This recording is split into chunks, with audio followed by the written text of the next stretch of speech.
In this video, I will guide you how you can show pictures when calling on iPhone. So start by opening up your call log and then click on the contacts and simply select the particular contact that you want to add the picture on, and then click on the edit on the top right corner of your screen. And as you can see, we have an option of add photos. So simply click there and then you can add photos, monogram or memoji. You can go with any one of these.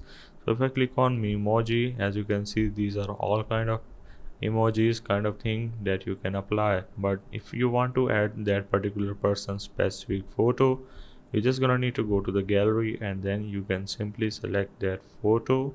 So I will go for this one, and once you have selected that particular photo, you're just gonna need to click on done on the top right corner of your screen. And as you can see, this is the preview of my particular contact photo. So whenever that person will gonna call me, this is the picture that shows up on their profile. So click on continue and click on continue again and click on done on the top right corner and you are good to go. So that's the way of how you can show pictures when calling on iPhone.